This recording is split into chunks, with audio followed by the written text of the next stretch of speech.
Baroness Warsi's sudden resignation over Gaza and Israel, was it principled standing or poisonous grandstanding? Douglas, I think you rather think the latter. I do rather think the latter. For a long time now, it's been well known that Baroness Warsi has been unhappy about not being promoted, about being fobbed off with sort of pretend jobs and mini jobs and bits of other people's jobs. She has expected in a number of reshuffles, indeed when the coalition was formed, to get a ministry of her own to run. She was never given that, of course, and has become, I think, more and more disgruntled. It was always inevitable that at some point she would have a fallout, not least because she has for some time been running effectively a parallel set of policies to those of the Prime Ministers on the counter-extremism agenda. She's very narrowly missed being sacked on a number of occasions. Other political winds have happened to blow and stop that from happening. So I don't think this is a great surprise, and I don't think it is, in fact, about what she says it is.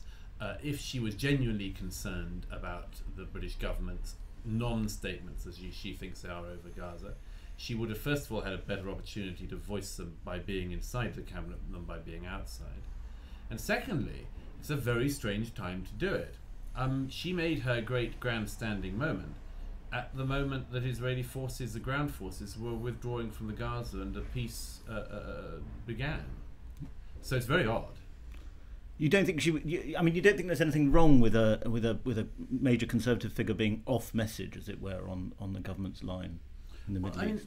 I mean, it's not a surprise, particularly in a coalition government like this one, that there's going to be a very wide range of opinions around the table.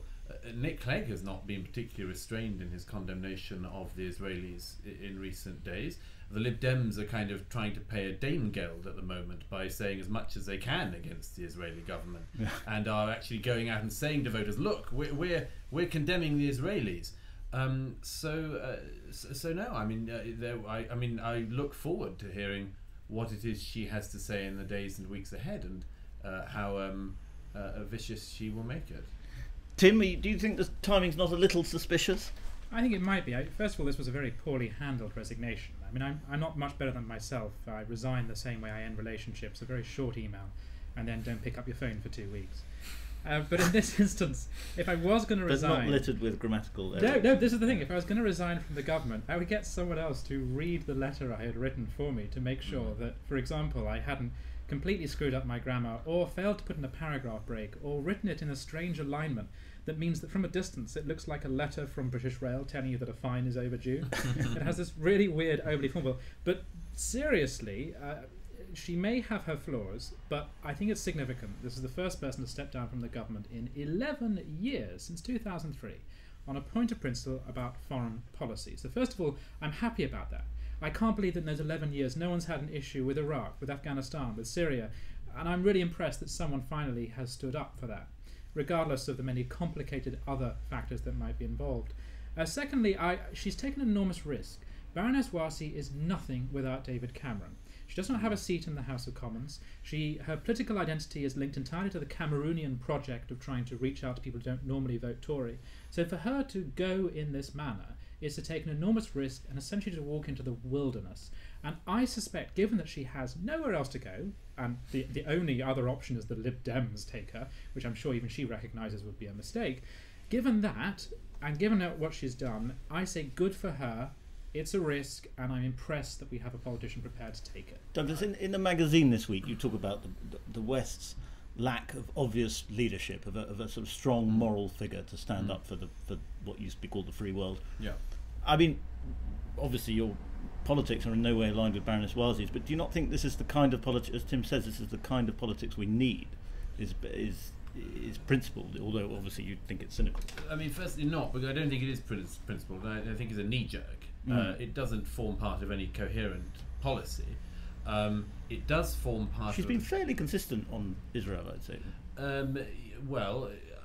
And if only we'd been reading her tweets. She's actually been tweeting for 2 or 3 weeks. Yeah, she's been tweeting consistently. That's why one of the other reasons I think it wasn't a surprise. If you follow her on Twitter, you'll see that she spent most of her time talking about Gaza and berating any supporters of Israel.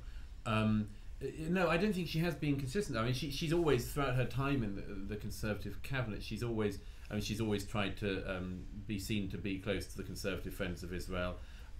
It's a bit of a problem for her because she has a very checkered track record, as I've written on the blog this week, on her own attitudes towards Hamas. She is, after all, somebody who thought and said publicly when Hamas came to power that she thought it was a great opportunity and that Hamas would use the opportunity to become effectively secular liberal Democrats. A prediction which did not pan out. But just quickly on this thing about her own position, I mean, I think it's true what Tim says. I mean, she is a creation of Cameron's. She is, of course, in the House of Lords, and I think she'll, like Jenny Tong, walk around for some time as a one-woman demonstration of why the House of Lords needs reform. But the specific point about Warsi's tenure so far and what she is trying to do, I don't think has been understood enough, and that is this. She was brought into the shadow cabinet and the cabinet for a very tokenistic reason in some ways, and in other ways an important reason, to show we're a broad party, we have a female Muslim side. She could have done an enormous amount of good in that role. She could have shown Muslims and others around the country what politics was about in Britain, that it was not about identity politics. It was not about saying, I as a Muslim, we as Muslims must think this, our Muslim brothers there, our Muslim sisters there. It was about being a British citizen. And one of the striking things throughout Warsi's period in the shadow cabinet and the cabinet is that she transferred from being the Muslim who happened to be in the cabinet and shadow cabinet into trying to be effectively a minister for Muslims. It was what Lord Ahmed, before he ran over and killed somebody in his car, was trying to do, to become the peer who represented British Muslims. That was her ambition. I think that's going to be her ambition going forward. That's how she sees herself now. And I think it's a tragedy and a completely wasted opportunity. I think it's a little bit unfair. I think it was more nuanced than that. I think she saw herself as someone representing people of faith. Because last year, for example, in DC, she gave a very good speech about persecution of Christians, and indeed all the while that she was tweeting about Hamas, she was also tweeting about the condition of Christians in northern Iraq.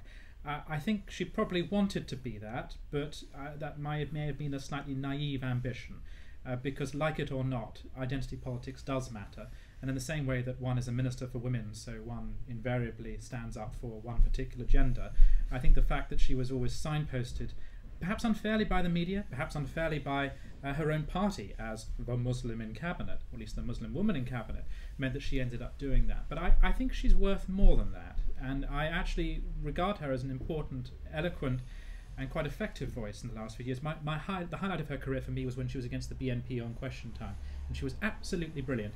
And very importantly, she presented a face of middle-class and working-class Muslim Britons who said, we are British, this fascism is an offence to us, but most importantly, it misrepresents what we are. And that was what she was very, very important at and very good at. I mean, that's an important point. I do think one shouldn't sort of overpraise that. I mean, anybody looks good when they're having to face versus down Nick Griffin. I mean, simply that, here's a fascist, we're not fascists, we look good opposite the fascist. Right. It never gets easier than that. I mean, even Jack Straw looked quite good opposite Nick Griffin.